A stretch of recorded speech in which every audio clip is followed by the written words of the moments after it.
achetez le journal. 5 sous pour le journal. Lisez le dossier chaud, la langue cachée de la politique albertaine.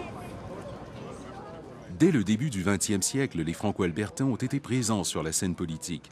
Leurs rôles ont été différents selon les époques, mais une chose est certaine, bien souvent, leurs réalisations sont méconnues.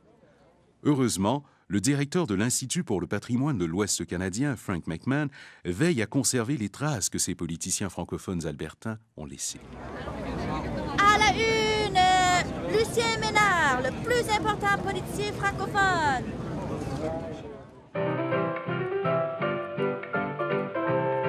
Celui qui a eu le plus d'impact, c'est Lucien Ménard. Lucien Ménard était dans le gouvernement Crédit social.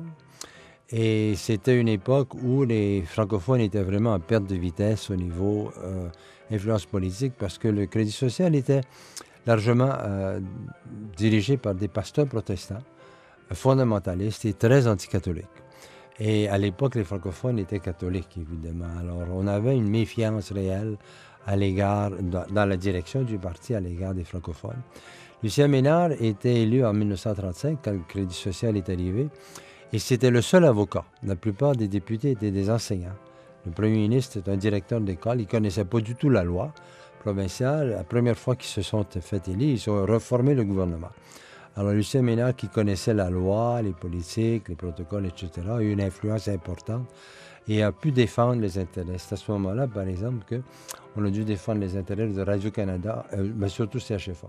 Le droit d'avoir une radio française et d'incorporer la CFA, etc., ce genre de choses. Alors, Lucien Ménard a joué un rôle important pour défendre nos intérêts dans un climat politique relativement hostile.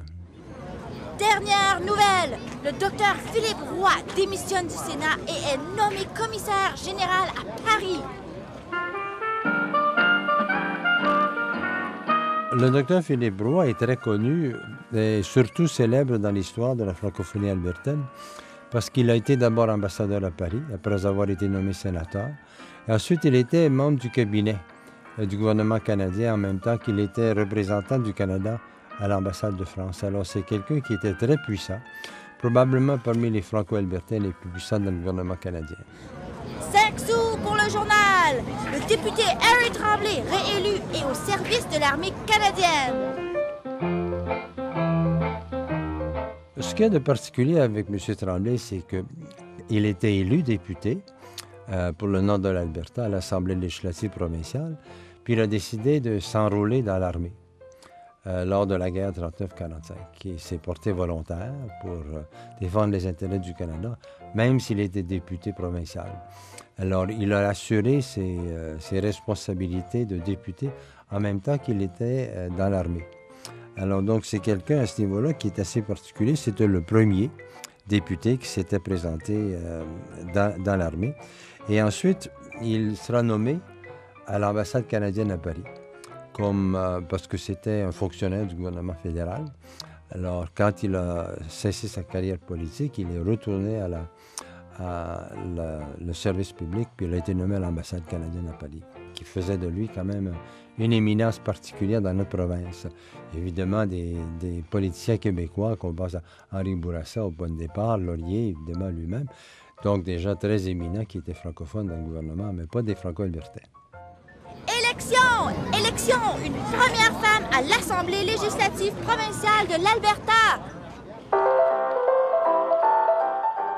Yolande Gagnon a été la première femme élue à l'Assemblée législative provinciale, mais ce n'est pas la première femme en politique albertaine. Au niveau des conseils scolaires, il y a eu des femmes qui ont joué des rôles importants. Je pense en particulier à Mme Forêt, par exemple, qui a été chancelière de l'université, présidente du conseil scolaire à Edmonton.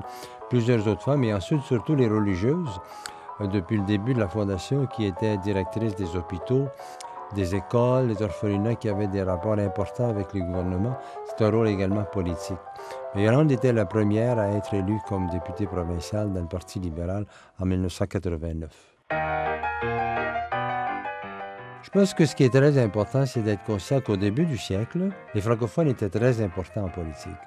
Ils ont joué un rôle clé, ils étaient toujours un ou deux, ou même parfois trois, qui siégeaient dans le cabinet provincial. on tenait vraiment compte de leur présence, la politique en tenait compte. Être conscient qu'on a un passé où les francophones ont été très importants en politique.